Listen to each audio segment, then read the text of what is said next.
Hi hello എല്ലാ സുഹൃത്തുക്കൾക്കും നമസ്കാരം. മകളെ, വളരെ പ്രധാനപ്പെട്ടതാകുന്ന ഒരു കാര്യം പറയാൻ വേണ്ടിയിട്ടാണ് ഞാൻ ഈ ഒരു വീഡിയോയിലൂടെ നിങ്ങളുടെ മുമ്പാകെ വന്നിട്ടുള്ളത്. മകളെ ശ്രദ്ധിക്കണേ, എന്താണ് ഞാൻ പറയാൻ പോകുന്നത് എന്ന് വളരെ കാര്യമായിട്ട് ശ്രദ്ധിക്കണേ. മകളെ, 2026 CHSL എക്സാം ഇതുവരെയും നോട്ടിഫിക്കേഷൻ വന്നിട്ടില്ല, എന്നാൽ 100% ഉറപ്പാണ് വരും.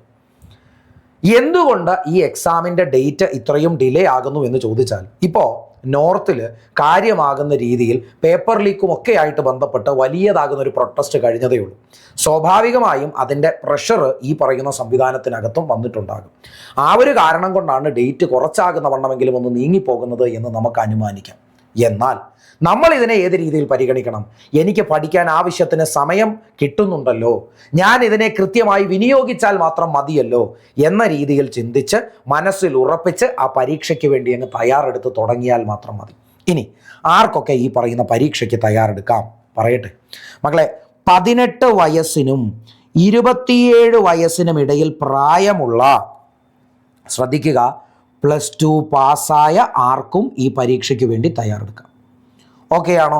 +2 പാസ്സായ ആർക്കും 18നും 27നും ഇടയിൽ പ്രായമുണ്ടെങ്കിൽ എന്താണ് ഈ പറയുന്ന എക്സാമിന് വേണ്ടി തയ്യാറെടുക്കാം. ഇനി കഴിഞ്ഞ തവണത്തെ കാര്യങ്ങളിലേക്കൊന്നും പോകുന്നില്ല. ഇത്തവണ ഏറ്റവും കുറഞ്ഞത് ഒരു 3000-ന് മുകളിലുള്ളതാകുന്ന വേക്കൻസീസ് ഉണ്ടാകാനുള്ള സാധ്യത ഉണ്ട്. ഇത് വളരെ നല്ലതാകുന്ന ഒരു ഓപ്പർച്യൂണിറ്റി കൂടിയാണ് എന്ന് ആദ്യമേ തന്നെ തിരിച്ചറിയുക.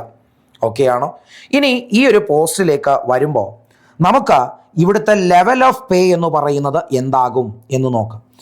ലെവൽ ഓഫ് പേ എന്ന് പറയുന്നത് ശരിക്കും പറഞ്ഞു കഴിഞ്ഞാൽ 2 മുതൽ 5 വരെയുള്ളതാകുന്ന പേ ഇവിടെ വരുന്നുണ്ട്.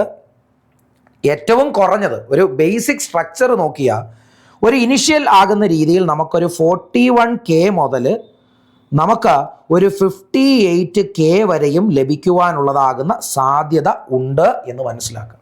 41 മുതൽ ഒരു 58 വരെയും കിട്ടാനുള്ള സാധ്യതയുണ്ട്. കാരണം ഈ ഒരു എക്സാമിനകത്ത് നിന്ന് പലതാകുന്ന മിനിസ്ട്രികളിലേക്ക് നമ്മളെ തിരഞ്ഞെടുക്കുന്നുണ്ട്. അതാത് പോസ്റ്റുകൾക്കനുസരിച്ചുള്ള ലെവൽ ഓഫ് പേ ആയിരിക്കും നമുക്ക് ലഭിക്കുക. ഇനി മറ്റൊരു പ്രധാനപ്പെട്ട കാര്യം, നമുക്ക് ജോലി ലഭിക്കുന്നതായ സിറ്റി ഏതാണ്? X കാറ്റഗറി, Y കാറ്റഗറി എന്നൊക്കെ പറഞ്ഞ് ഇതിനെ തരം തിരിച്ചിട്ടുണ്ട്. അതിനനുസരിച്ചുള്ളതാകുന്ന ഹൗസ് റെൻ്റ് അലവൻസ്, HRA എന്ന് പറയുന്ന സാധനം നമുക്ക് എന്ത് ചെയ്തു വരും? മാറി മാറി വരുമ്പോൾ അതിൻ്റേതായതായ ഒരു റിഫ്ലക്ഷൻ ഈ പറയുന്ന സാലറിയിൽ നമുക്ക് കാണാൻ സാധിക്കും എന്നുകൂടി മനസ്സിലാക്കുക. ഓക്കെ ആണ്?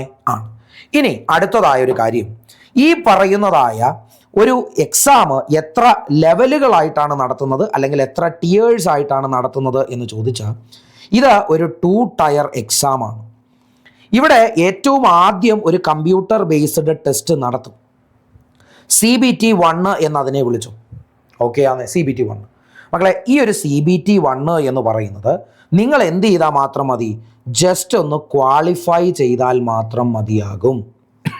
ഇതൊരു ക്വാളിഫയിങ് എക്സാം മാത്രമാണ്. ഇത് കഴിഞ്ഞ് നിങ്ങൾ CBT 2 എന്നതാകുന്ന ഒരു എക്സാം പോയിന്റ് ഓഫ് വ്യൂയിലേക്ക് പോകേണ്ടി വരും. CBT 2 എന്ന കടമ്പ നിങ്ങൾ കടക്കേണ്ടി വരും. ഓക്കെ ആണ്?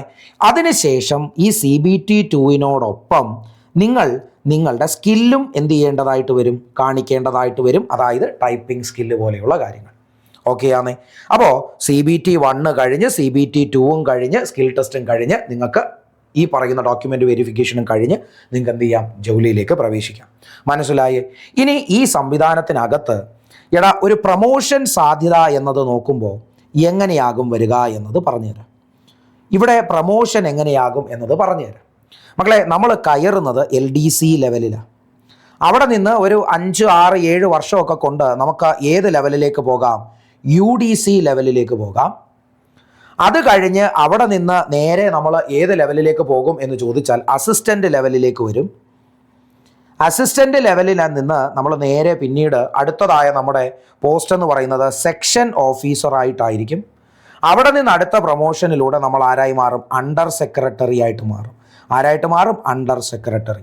ഇങ്ങനെയാണ് പ്രൊമോഷൻ സാധ്യത പോകുന്നത്. LDC, അവിടെ നിന്ന് UDC, അസിസ്റ്റൻ്റ്, സെക്ഷൻ ഓഫീസർ, അവിടെ നിന്ന് അണ്ടർ സെക്രട്ടറി പോസ്റ്റിലേക്കായിരിക്കും നമ്മുടെ ഈ പ്രൊമോഷൻ സാധ്യതകൾ എന്ന വണ്ണം പോകും.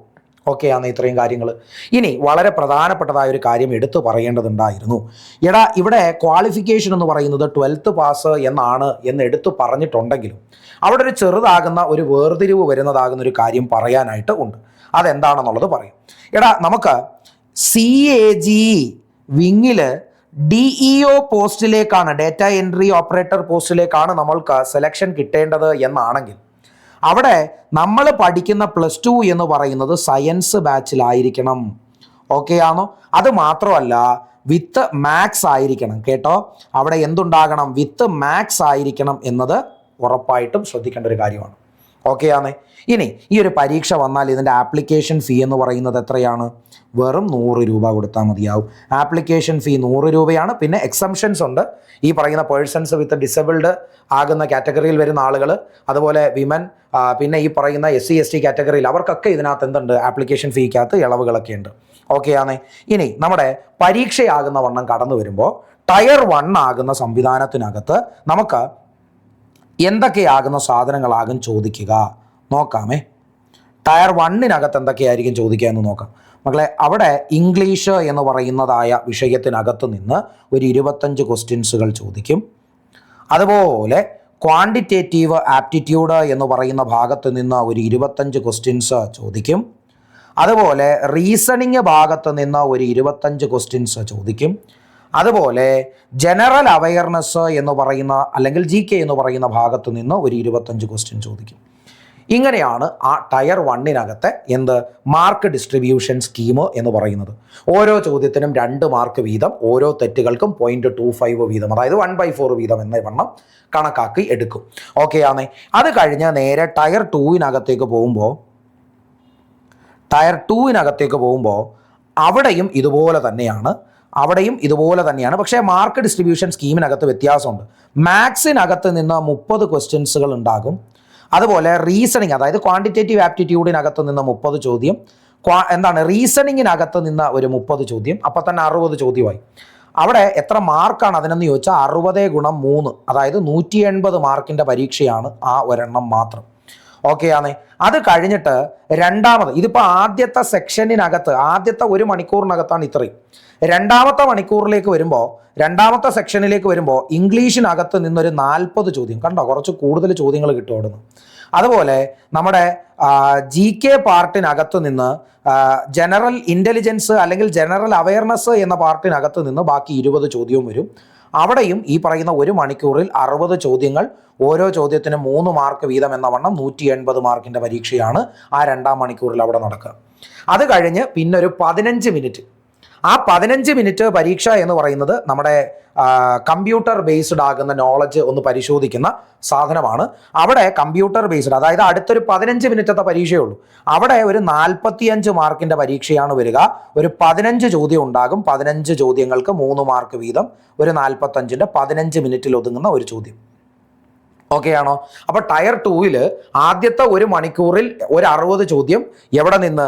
Maths and reasoning. അടുത്ത 1 മണിക്കൂറിൽ ഇംഗ്ലീഷ് GKയിൽ നിന്ന് 60 മാർക്കിൻ്റെ ചോദ്യം. അത് കഴിഞ്ഞ് ഒരു 15 മിനിറ്റ്, അവസാനത്തെ 15 മിനിറ്റിൽ ഒരു കമ്പ്യൂട്ടർ ബേസ്ഡ് ആകുന്ന രീതിയിലെ ചോദ്യങ്ങളെ എല്ലാം കൂടെ വെച്ചിട്ട് ഒരു 45 മാർക്കിൻ്റെ ചോദ്യം. ഈ രീതിയിലാണ് എന്ത് വരിക?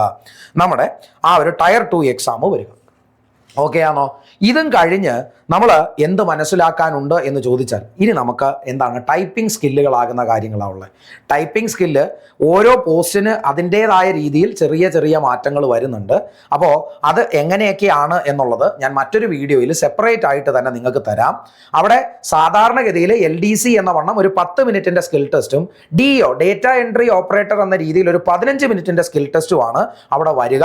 കൃത്യമാകുന്ന വണ്ണം ഈ പറയുന്നതായ സെക്ഷനുകളിലൂടെ എല്ലാം കടന്നുപോയി കൃത്യമാകുന്ന മാനദണ്ഡങ്ങളൊക്കെ പാലിച്ച് പാസ്സായി പോകുന്ന ആളുകൾക്ക് ഡോക്യുമെന്റ് വെരിഫിക്കേഷന് ശേഷം ജോലിയിലേക്ക് പ്രവേശിക്കാം. മക്കളെ, വലിയതാകുന്ന ഒരു പ്രസ്റ്റീജിയസ് ആകുന്ന ഒരു പോസ്റ്റ്, നല്ലതാകുന്ന ഒരു രീതിയിൽ ഉള്ള ഒരു പ്രകടനം നിങ്ങൾ കാഴ്ചവെച്ചാൽ, പഠിക്കുന്ന കാര്യത്തിൽ കാഴ്ചവെച്ചാൽ നിശ്ചയമായും ഈ പറയുന്ന പരീക്ഷ എന്ന് പറയുന്നതിലേക്ക് നിങ്ങൾക്ക് കടന്നെത്താൻ പറ്റും. ഇനിയൊരു കാര്യം മനസ്സിലാക്കുക, നമ്മൾ ഈ ഒരു പരീക്ഷയ്ക്ക് തയ്യാറെടുക്കുന്നതിന് മുമ്പായിട്ട് ഇവൻ്റെ സിലബസ് എന്താണ് എന്ന് കൃത്യമായിട്ട് നോക്കണം. ഈ ഒരു പരീക്ഷയുമായിട്ട് ബന്ധപ്പെട്ട് വരുന്നതാകുന്ന ഒരു 3, 4, 5 പ്രീവിയസ് ക്വസ്റ്റ്യൻസുകൾ നമ്മളൊന്ന് നോക്കണം.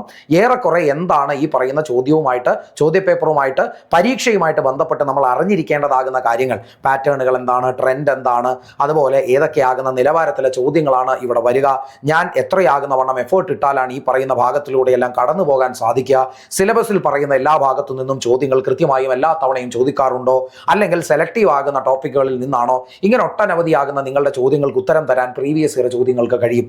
ഇതിലൂടെയെല്ലാം കടന്ന് നിങ്ങൾക്ക് ഒരു വ്യക്തമായ ഒരു ഉത്തരം ഞാൻ പഠിക്കണോ വേണ്ടയോ എന്നതിന് കിട്ടുന്നുണ്ട് എന്നാണെങ്കിൽ മക്കളെ പഠിച്ചു തുടങ്ങുക, കൃത്യമാകുന്ന വണ്ണം പഠിച്ചു തുടങ്ങുക. മറ്റൊന്നിനെക്കുറിച്ചും ആലോചിക്കേണ്ട, കിട്ടാൻ പോകുന്ന സൗഭാഗ്യത്തെക്കുറിച്ച് മാത്രമാകുന്ന വണ്ണം ആലോചിക്കുക.